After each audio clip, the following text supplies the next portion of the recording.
Good morning. It's the 19th of August, 2022, and I gave a little short and uploaded it this morning.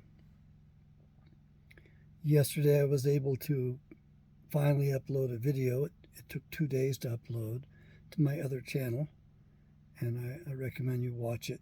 YouTube is shuffling through that. They might not like my stance on men's rights and abortion and the studies on criminality and my recommendations. So it runs against the narrative of our masters, and so it could be censored, and it could even get a strike, and they may take everything down. Everything. I have no idea. So, my name is Dr. John Taylor Kent. Welcome to this channel of mine, Awakening Israel, the purpose of which is to awaken our brothers and sisters in Israel. If you're listening to this channel, you're probably one of my brothers and sisters. You have to understand at this point, this late in the Earth Age, that we're prone to being mixed, and we're prone to being, well, let's just say the overlaps between groups are just tremendous today. And it wasn't supposed to be that way. We were supposed to stay in our lanes. We were supposed to stay among our own kind.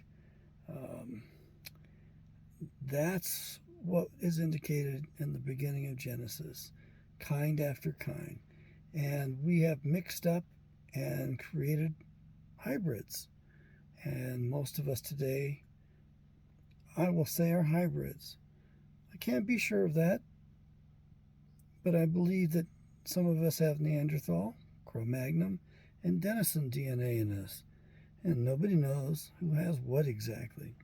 And by the way, if you submit to gene testing, DNA, the guys that control the tables, the charts, and all that, they're biased. So you're not going to get good, accurate information. And I do believe they sell your data to other people who are busy trying to patent your DNA or figure out how to create medicines and even weapons off your DNA, perhaps. Just don't know. But this is what I'm going to entitle this. They threw the first rock. Now, unfortunately, I'm not going to define to you too much who they are, but we're going to focus on their father. And this is a very important passage. And this is basically Genesis chapter 4. I've just read it to myself, so I'd be a little bit prepared. And of course, there's more questions that I'd love to be able to get into. But I'm just going to follow the Spirit and try to get a decent close so I can upload this rather quickly. I lack patience as well. I want this thing uploaded. I don't want it to take 2 days.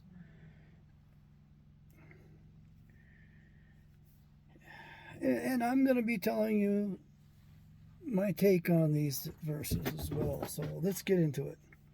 And Adam knew Eve, his wife, and she conceived and bore Cain, and said, I have gotten a man from Yahweh. In other versions of the Bible, it says, I've gotten a man-child from God, or man-child from the Lord, or with the help of the Lord, I've gotten a man-child. Well, here's the problem. And said, does that refer to the child Cain? Or it refers to Eve, actually. But we have to be flexible in this stuff because there's a chance that it might shed light upon it for us to look at it in the other perspective. So Adam knew his wife, knowledge, carnal knowledge. She had sex with Eve and conceived and bore Cain. What we don't know is if Adam was actually the father in this case. We know that Eve is claiming that she got a man from Yahweh. That's what she's saying. She didn't say she got a man from her husband, Adam. So we have to note that. And the fellow who helped me understand this the most, his formal name was Edwin Kroger. We knew him as Andy. He passed away a while ago. He became a good friend of mine, and I miss him dearly. he says that basically Eve is uttering this and it's not true, and she's lying and knows it. I don't know if we can assume that from this. I think that another explanation for this is that Eve herself was deceived and thought she was having sex with Yahweh, with Creator Father God. And I believe that's what happened in Genesis 3. I believe that an angel of light, actually Gadriel, pretended he might have been Yahweh and seduced Eve. We don't have good data on that. Maybe she was outright raped. Maybe it was an act of prostitution. That's what my buddy Andy thought. I know he spoke from his own woundedness and his own marriage. We don't have good data on that. All we know is that the words in here are a little different. And according to Pastor Jerry Wiki, the word for man here is ish. And I haven't looked it up. I should do that. I will do that, but not today. I'll get on with this major lesson here. So she got a hybrid, if you will, a mixed creature from Yahweh, actually from Gadriel. So she had a creature biracial, if you want to call it that. I prefer to think of it as hybrid because two different species, fallen angelic DNA, along with Eve's Adamic DNA. That's quite a ways out there, I realize, but I need you to comprehend my perspectives on this, to see the flexibility, the brainstorming, to understand my thinking. Why? Because I want you to actually think for yourself. I'm not telling you this to tell you what to think, rather I'm showing you how to think. Because you have to understand this for yourself. The Bible will speak to you as an individual. It's going to unveil itself to you in different ways that it unveils itself to me. And of course, I'd love to get together with you and talk about that someday and see what you come up with, because you might actually help me to understand it. Okay. And she again bore his brother Abel. Hold on. Adam knew his wife Eve. We got two boys being born. Twins? Older brother, younger brother? Cain being born first? Or was this a child of a different father, namely Adam? That's what we believe. That's what we think, those that I hang out with. And Abel was a keeper of sheep, but Cain was a tiller of the ground. And in the process of time it came to pass that Cain brought of the fruit of the ground an offering unto Yahweh. This is the part of the passage I want you to get, because I had to ask about this several times. And the brother who explained this to me read the Bible many more years than I have. And he had to explain this to me 2 or 3 times before it took. And Abel he also brought of the firstborn of his flock, and of the fat thereof. And Yahweh had respect unto Abel and to his offering. But unto Cain and to his offering he had not respect. And Cain was angry, and his countenance fell. And Yahweh said to Cain, Why are you angry? And why your countenance fallen? If you do well, shall you not be accepted? And if you do not well, sin lies at the door, and unto you shall be his desire, and you shall rule over him. And Cain talked with Abel his brother, and it came to pass when they were in the field, that Cain rose up against Abel his brother, and slew him. I'll pause right there. This is really enough to get to the point that I want to make today. Basically, Cain was a farmer, and the soil produced for him. But after this act, the land became cursed and it would no longer produce for him. So he lost the talent which he had. He lost his blessing. He lost his ability to grow and to have his property, his crops to bear fruit. And also, it's important, and this is the most important thing I think of this passage. At this time in history, way back then, the tradition was, and it was almost a rule, only the oldest son, only the eldest son could offer an offering for the family, an offering for his younger brothers and sisters. And here we have both offering to Yahweh. The only way that can occur is if each one of them is the firstborn of their fathers. So, from that, we deduce that Abel was fathered by Adam, and Cain was fathered by Gadriel, one of the 5 leaders of the fallen angels that conspired to go into the daughters of men and take all of them to wife that they wanted. So that's an important thing to understand. Now, there's no rock mentioned here, so my title's a little bit off based upon this particular version, the proper name version of the King James Bible.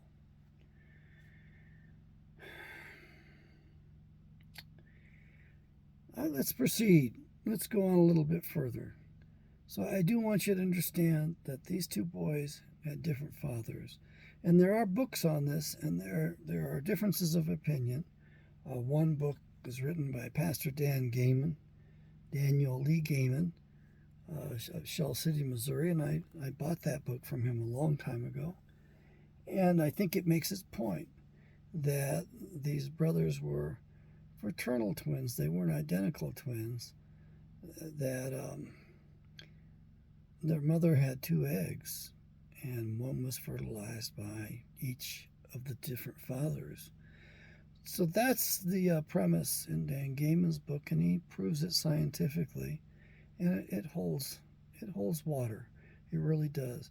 Now, there are other people that have studied this more and much more in depth, and they say that the 2 boys were born at different times. So there's quite a bit to this and quite a bit more history.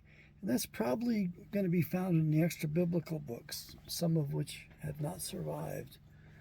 So let's move on, because I think there's a few more things we need to know here that are very important. But you need to understand that when I say they threw the first rock, Cain was their father. He threw the first rock. Throughout the Bible, there will be a phrase you will get, and is the ancient hatred or the old hatred. That old hatred. This is the old hatred.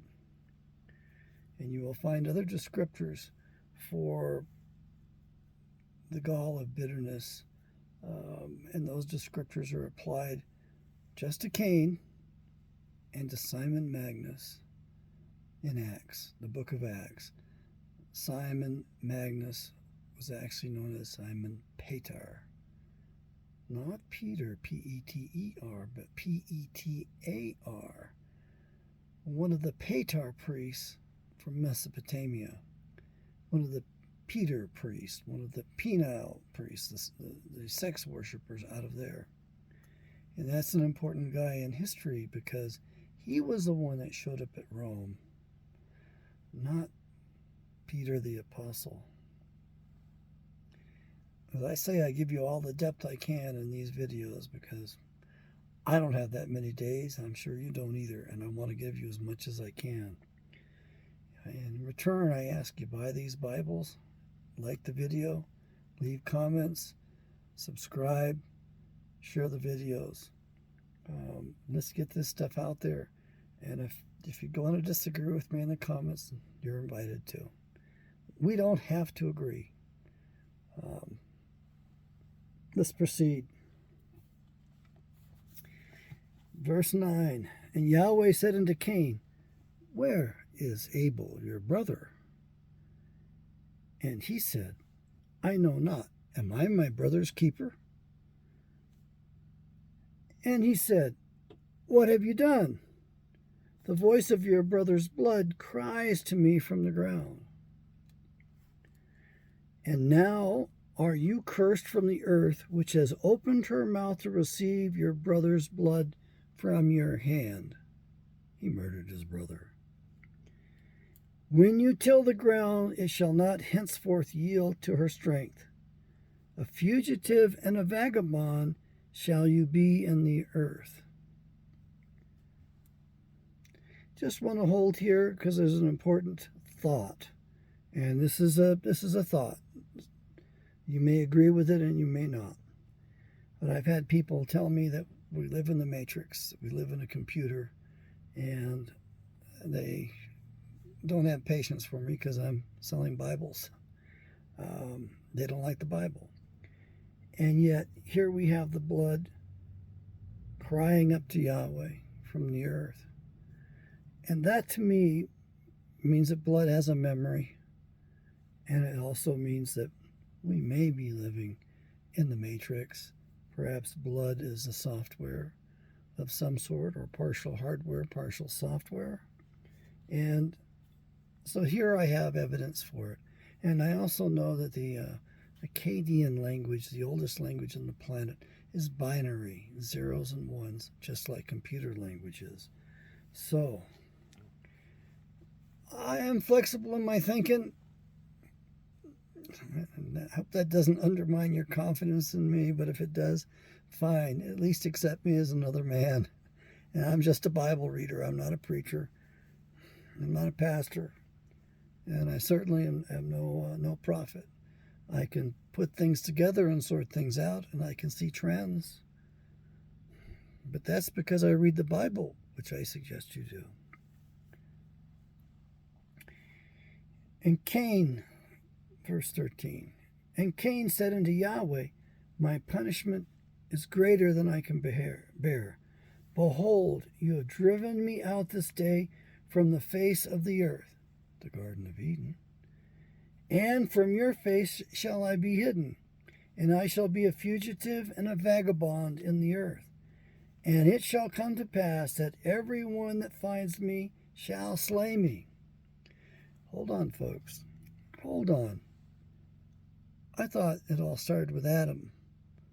So who exactly is out there? He's referring to the earlier earth people. And he went out of the land of Eden, east to the land of Nod, to the land of wanderers. There he built cities and he took wives. And he had children. And his children were half Mongoloid. I have a pastor, Pastor Paul Burnham, and he insisted we call them Chinamen. Well, I prefer Mongoloid. I think that's a little bit more scientific and more technical. And so he took wives from Mongoloids, and his children therefore were half Mongoloid, and they were 1/4 Adamic DNA from his mother, and 1/4 fallen angelic DNA from his father, Gadriel. So they were mixed, and it was those peoples, the children of Cain, who settled in the promised land, and it became known as the land of Canaan. And so when we read, do not take your daughters, give your daughters to be wives for their sons, and do not take their daughters to be wives for your sons, God's saying don't intermarry with them, and he had good reason for it. They were from the fallen angels. They had fallen angelic DNA. He didn't want his children mixed with those at all. There's a lot more to the story, but I'm probably throwing too much at you as it is.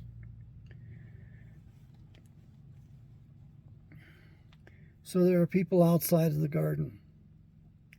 Not everyone came from Adam.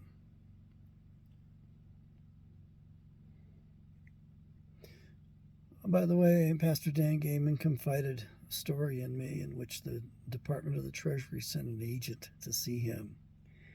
They had given him nonprofit 501c3 status, and he didn't want it. And they kept visiting him and arguing with him, and they refused to withdraw the nonprofit 501c3 status. Why was that? That's because they wanted to dictate to him what he could preach from the pulpit. And he eventually had to hire an attorney, sell land off, sell acreage off, and hire an attorney. And ultimately, he had to give up the original name for his first church. They lost it. So as a result, I think it was called the Church of Our Heritage, something along those lines. Now it's called the Church of Israel, which is not a 501c3 nonprofit corporation. And so the government does not have any sway over it. However, the government does have sway over it, I've found out. I'll tell you that someday. But at this point, what you need to understand was that Pastor Gayman said to me that at the very end, the Treasury agents said to him after they had gotten their status changed, well, you're going to preach that all men came from Adam, right? And Pastor Gayman told me his response to that was that that's not biblical. So I want you to understand it's very important that we remain biblical no matter what. We can disagree, fine. We don't all see things the same way. We haven't sorted things out. We're at different places in our walk, fine. Some things we have to agree on, some things we should agree on.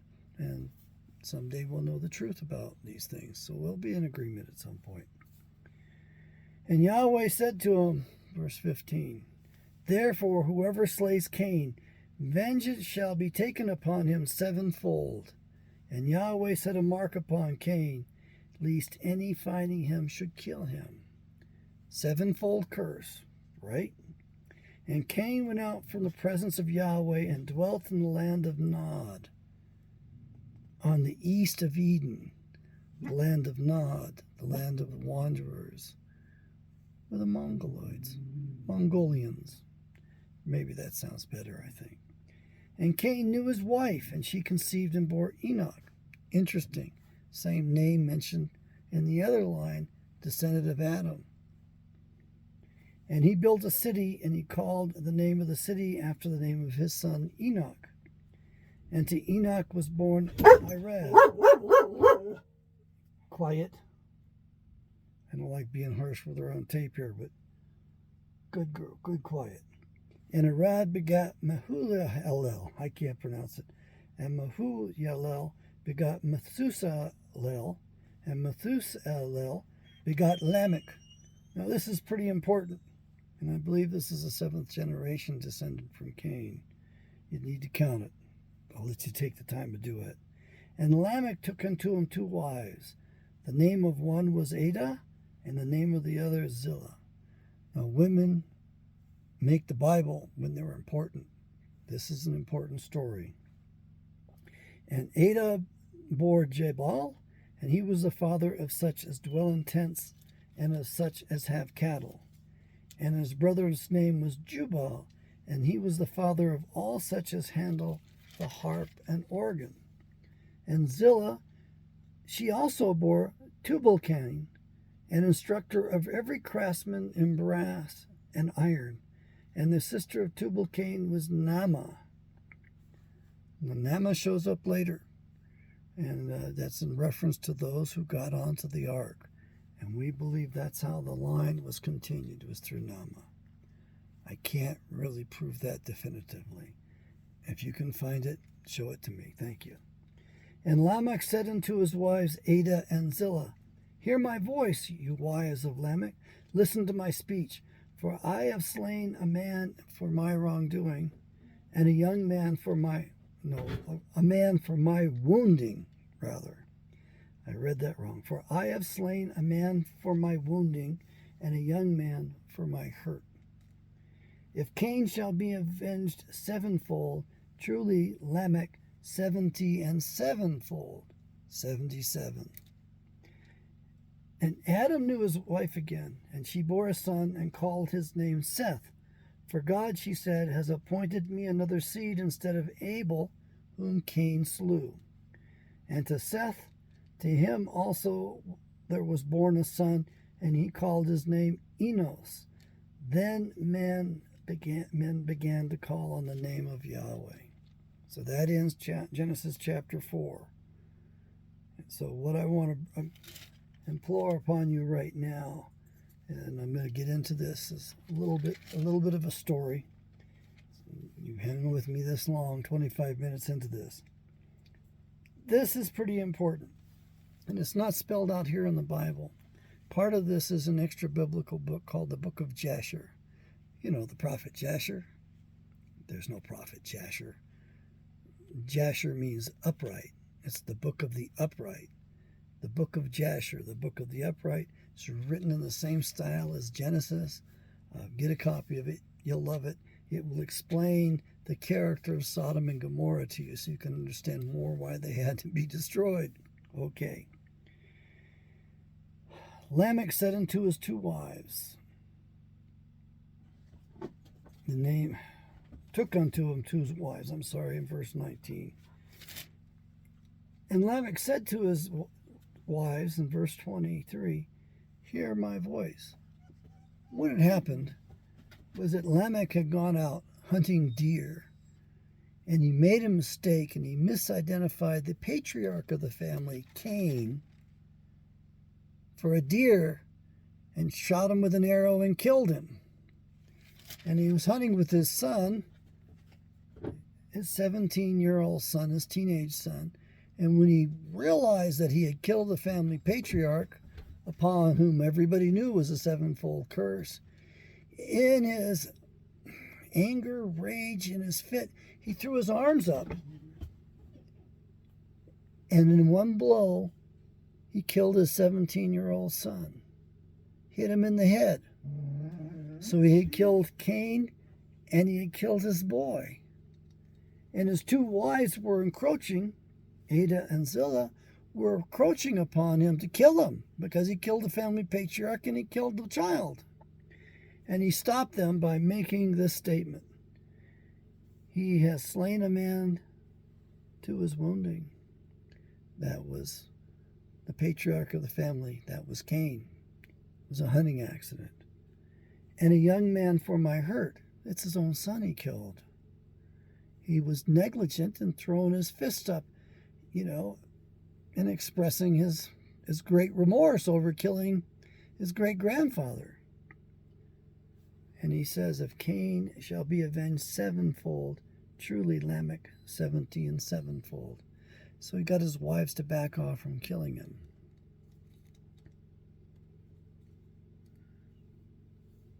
What's important here is that you understand that Cain and Abel were not fathered by the same. One was fathered by Adam. The other one was fathered by a fallen angel named Gadriel. They had the same mother, Eve. They both offered sacrifices, as is the tradition that the eldest son, Cain being the eldest son of the fallen angel Gadriel, and Abel being the eldest son of Adam.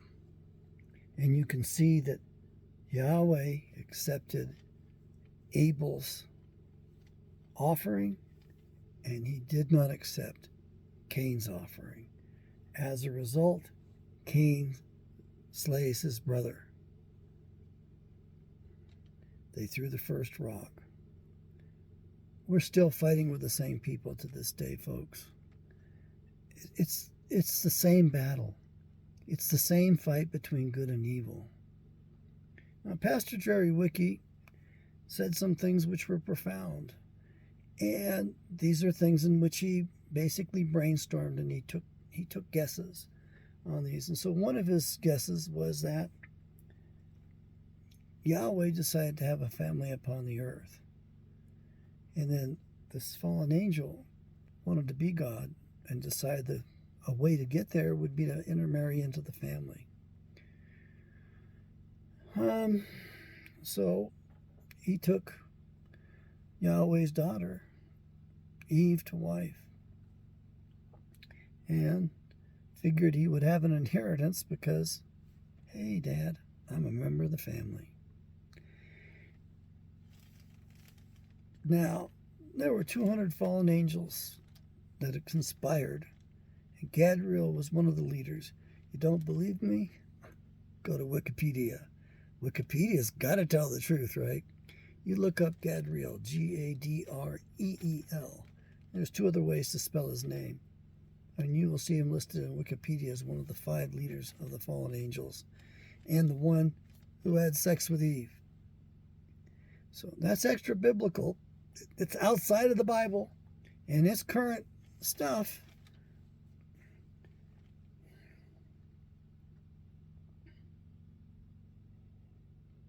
So according to Pastor Jerry Wiki, Satan, if you will, tried to become a member of God's family so he could get the inheritance. And this is the fight. And if we want to fast forward into the New Testament, your Jesus, my Yeshua, he says that an enemy came and sowed seed, tares among the wheat in the field. He was talking far more literally than what most people realize. He wasn't just talking about weeds. He was talking about fallen angelic DNA. And we can't separate that out. They have to grow together. And we're living at the time in which the tares are revealing themselves. Read the Bible. Get it and read it. And keep reading it. Share it with other people. The enemy is fighting an unlimited war against us. And that's from Pastor Dan Gayman. I think he's right about that. Whereas we don't even realize we're at war. And the real problem is that we've got a book of rules here, and we have to abide by them. And those limit us. But they also drive us to one fact. That is that we were not designed to do it alone. We are designed to be in constant relationship with Creator Father Yahweh. Israel means he who rules with God, not he who rules against God.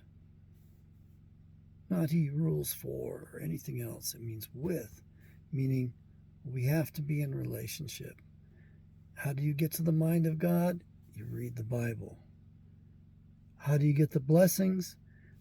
Book of Exodus, the 10 Commandments. And then we go into the books of Leviticus and Deuteronomy, in which we have a double witness. The blessings are all listed there. You can read it. And the curses for disobedience are listed as well. And they're twice as long. America has truly fallen. We're living through the curses right now. The enemy has got us divided against each other, denying our heritage. We don't know who we are. And we don't know who the enemy is. But I can tell you this, the enemy knows who he is, and he knows who we are, which is why he goes after us all the time. It's the fight between good and evil. It's a war. And it's being played out right now, and we are living through a critical period. Read the Bible so that you are able to stand your ground, so that you can hold your ground, and so that you will be not deceived. Those are the 2 great commands given to us as he left. He said it twice. It's in the Bible as a double witness.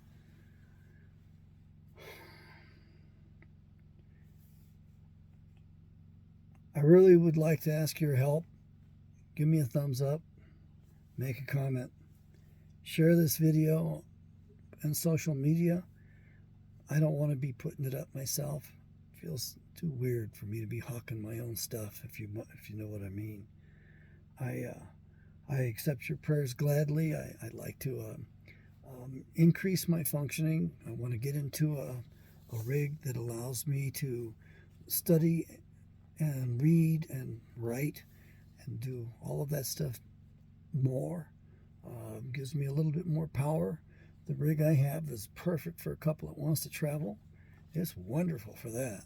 But as far as living full time and being able to keep my phone charged up all the time, keep my computer charged up as well, um, and have enough desk space and be able to carry my books. Books are heavy.